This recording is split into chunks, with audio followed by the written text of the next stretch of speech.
इंसान को कभी भी जीने की उम्मीद नहीं छोड़नी चाहिए। हार और जीत जिंदगी में लगी रहती है। और उनकी दोस्ती की शुरुआत हुई थी अभी कुछ दिन पहले हॉस्पिटल के कमरे से, जहां पर वो दोनों एडमिट थे। तो दोनों में से जो एक था उसको अभी कुछ दिन पहले एक पैरालिसिस का अटैक आया था, जिसकी वजह से गर्दन के नीचे की उसकी पूरी बॉडी पैरालाइज हो गई थी और वो अपनी एक उंगली तक नहीं हिला सकता था। और पूरे दिन जो भी नर्स उसके पास में आती वो उसको एक ही बात कहता कि मुझे कोई ऐसा इंजेक्शन दे दो जिससे कि मैं मर जाऊं, अब मैं और जीना नहीं चाहता, ऐसी जिंदगी का मैं क्या करूंगा। तो उसका जो दोस्त था उस कमरे में, क्योंकि वो चल फिर सकता था, तो रोज सुबह और रोज शाम को उस कमरे में एक खिड़की थी, उसके पास में जाकर के खड़ा हो जाता और अपने दोस्त को बताता कि उस खिड़की के बाहर क्या चल रहा है। बिल्कुल नीला आसमान है, सफेद बादल है, हल्की हल्की हवा चल रही है और कुछ पंछी उड़ रहे हैं। एक बहुत ही सुंदर बीच है जहां पर कुछ बच्चे मिट्टी के घरौंदे बना रहे हैं। कुछ लोग हैं जो वहां पर बैठे हुए बस समुद्र की लहरों को देख रहे हैं। कुछ लोग जॉगिंग कर रहे हैं, कोई एक्सरसाइज कर रहा है, कोई पतंग उड़ा रहा है।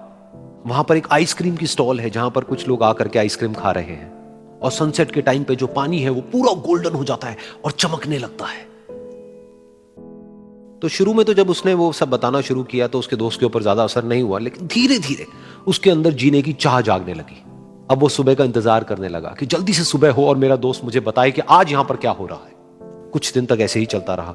फिर एक दिन जब वो सुबह उठा तो उसने देखा कि सामने वाला बेड खाली है।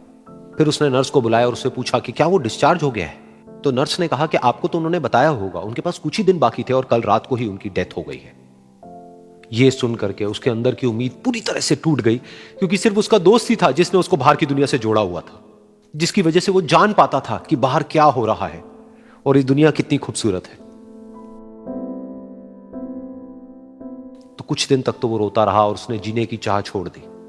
लेकिन दूसरी ही तरफ से उसके अंदर कहीं ना कहीं एक नई चाह पैदा हुई कि काश मरने से पहले एक बार मैं खुद अपनी आंखों से देखूं इस खिड़की के बाहर कि दुनिया कैसी है।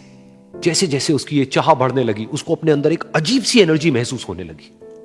और फिर एक दिन उसने अपनी पूरी ताकत लगा दी और किसी तरीके से वो बेड से नीचे गिरा और पकड़ पकड़ करके किसी तरह से उस खिड़की तक पहुंचा। फिर उस खिड़की को पकड़ करके वो खड़ा हुआ और खिड़की के बाहर देख लिया। लेकिन खिड़की के बाहर देखते ही वो गुस्से से भर गया। उसने जोर से नर्स को आवाज लगाई और जैसे ही नर्स आई उसने नर्स से पूछा, ये तुमने क्या किया, ये खिड़की के बाहर काली दीवार क्यों खड़ी कर दी।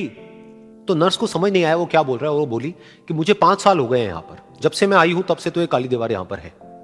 तब जाकर के उसको समझ आया कि उसका वो दोस्त उससे झूठ बोल रहा था। और उसने नर्स से पूछा, अगर ये काली दीवार पिछले 5 साल से यहां पर है तो मेरे दोस्त ने मुझसे झूठ क्यों कहा। तो नर्स थोड़ा सा मुस्कुराई और बोली कि मैं ये तो नहीं जानती कि उन्होंने आपसे झूठ क्यों कहा, लेकिन मैं इतना जरूर जानती हूं कि जो भी कुछ उन्होंने आपसे कहा उसी वजह से आप अभी अपने पैरों पर खड़े हैं। तो इस कहानी से हमको यह सीखने को मिलता है कि जो हमारे शब्द हैं, जो हमारे वर्ड्स हैं, जो हम अपने मुंह से बाहर निकालते हैं, उसमें इतनी पावर है जिसकी कोई हद नहीं है। वो किसी आदमी को गिरा भी सकते हैं और उसको उठा भी सकते हैं। तो अब आपके ऊपर है कि आप अपनी इस पावर को यूज करते हो या मिस यूज करते हो।